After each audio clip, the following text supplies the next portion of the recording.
You see, yes, Neelbagh was my first experience in uh, understanding theory of education as well as uh, practically understanding school education.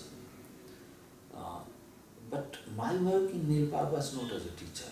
My work was only as a trainee. As part of the training, I was supposed to do some teaching. That any good teacher education would involve some teaching.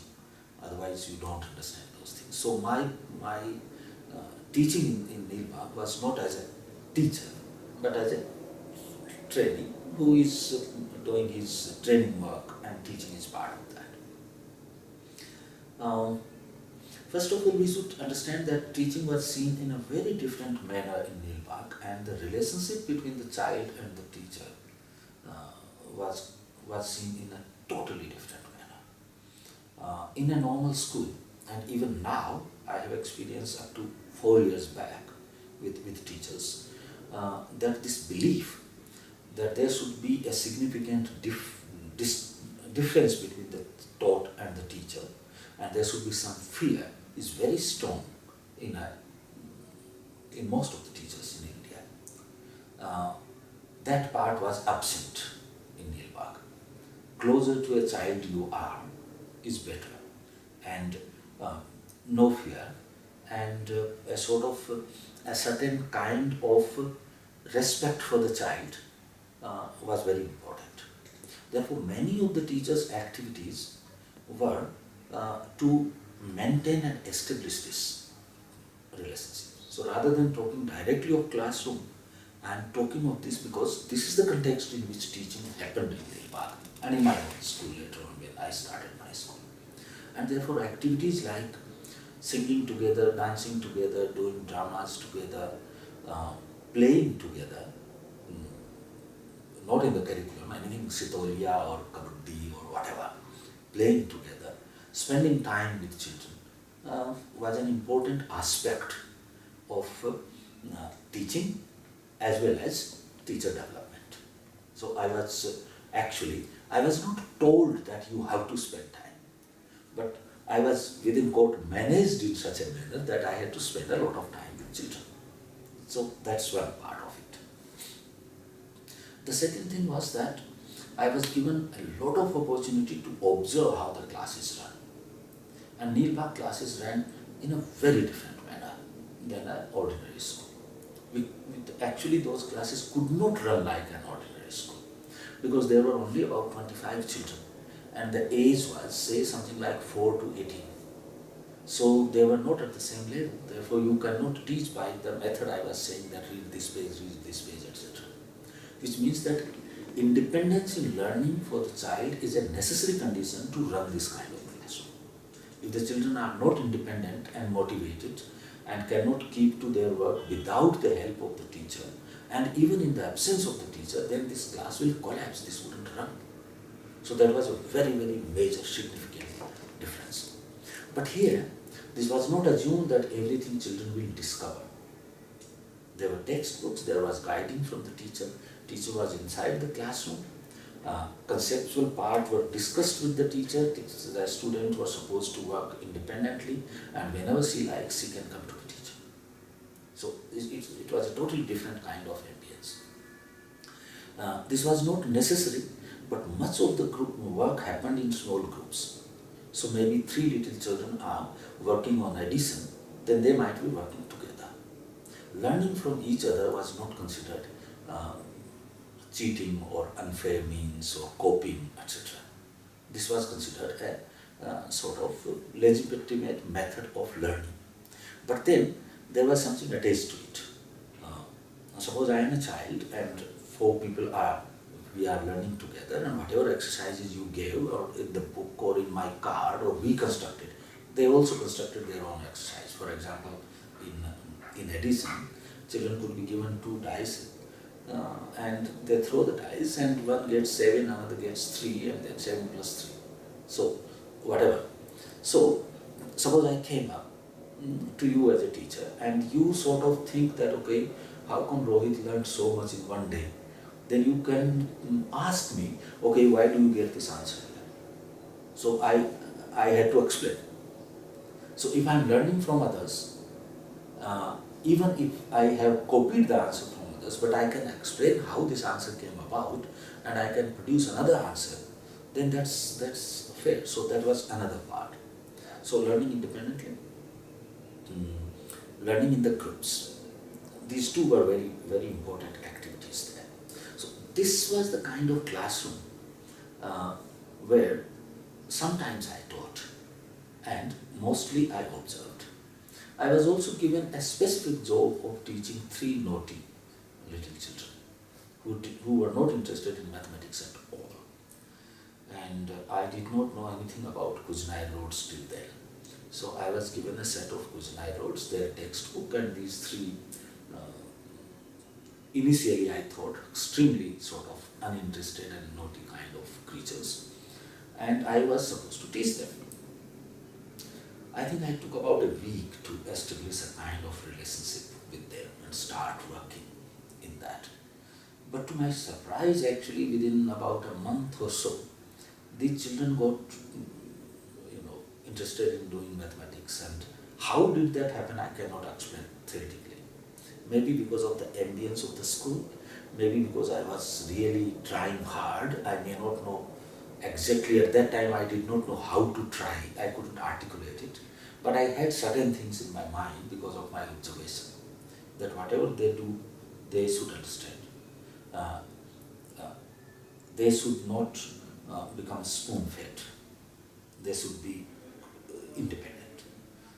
If they don't understand something, then they should not simply imitate. These things were quite clear in my mind. And using their own experiences. By the way, I also had added difficulty. I didn't know Telugu, and they didn't know much English. So we also had that difficulty.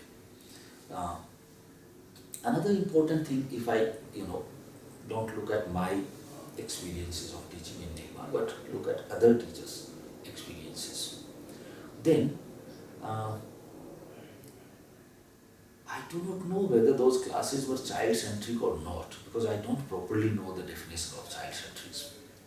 But those classes were the kind of classes where children were respected, children were expected to work on their own. There was no fear, no punishment, nothing. But the culture of the school was such that if you are given some exercises, then you are expected to work on that. Or if there is something in the book, you are expected to work on that. You also had freedom to say, I am not going to do it today, I am going to do it tomorrow. But then you had the responsibility to find something else to do. Or get out of the class and play on the trees. That freedom was there. Interestingly, very few people utilized this freedom. No one scolded, there was no stigma attached to going out of the class, but no one did. And I experienced in 15 years of my own teaching that if you give freedom, children actually don't go out. Sometimes naughty children you have to push out of the classroom and they will come back. So this is, it works in a different manner. Now if I come very quickly and briefly to my own teaching, then I learned certain things in Neelbagh in terms of regarding curriculum, regarding pedagogy, regarding relationship with children and how we should do it. If I describe why it worked, I think the most important part would be mutual respect. That children were in my school were absolutely assured that they will be respected as an individual. They were absolutely assured that I would be impartial. Whomsoever the child is, I would be behaving in a certain manner, and that's it about it. They also very quickly learn to expect certain things which will they enjoy. For example, I used story a lot. So my relationship building was actually on the basis of storytelling and story reading and carpentry and clay. So we all enjoyed carpentry and clay and this storytelling. I also used to take my children for picnics. They were not grand picnics. We just used to climb the hills with some food and roam about the hills throughout the day. Um, a little aside, but I found these picnics extremely useful in creating bonding and we feeling in the school. So we were say about 20 and ranging again from 4 to about 13, 14. So if this group is going on a steep hill, then these are tiny tots, 4 years old, and then some elders will start taking care of them. They will ask them to climb ahead, and they will be behind it so that if they tumble down, then they can stop. They will share work automatically, and we all became a sort of very close-knit group. Why I am describing it? I personally don't think that primary teaching is purely an intellectual exercise.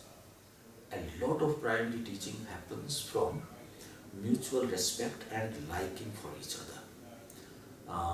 Often a teacher who has very good rapport with the children can actually push them to do something which they don't initially like.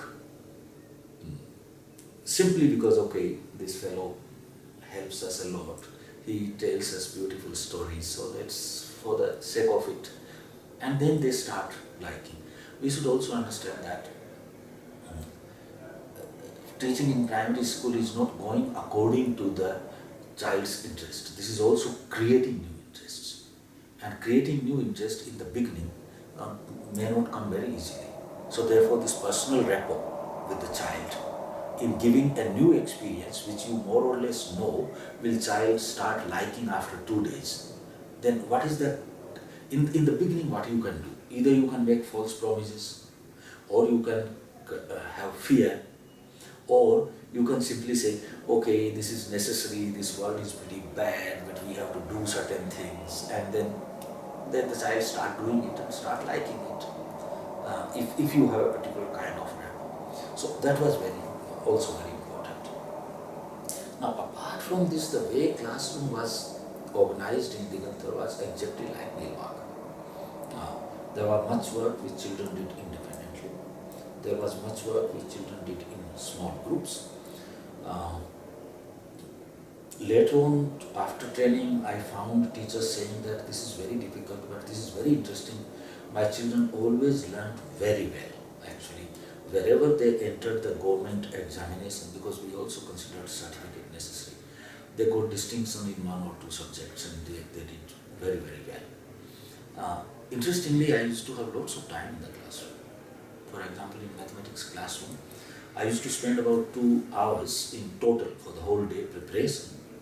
But then I used to write instructions in the notebooks in very clear handwriting. And I used to simply distribute these notebooks and sit down on my table. And I used to have a list. I used to say, these 4 people come to me, and all others, I do believe if you open your notebook, you will find something else to do, something or other to do. And many other people, outsiders, noticed my class, and they tried to do this, how much time children start working, etc. Children spend about 80% of their time working and discounting pencil sharpening and all that on this. So this method worked very well for me in mathematics, in language, in social, in science, etc. In primary. Of course, I used to plan very carefully. In this kind of method, planning and recording is extremely important. So I used to plan very carefully that these 4 actually cannot go ahead unless until I spend about 10 minutes with them. So I used to call them, give them work, sort of give them a route through which they are supposed to be working rather than explaining.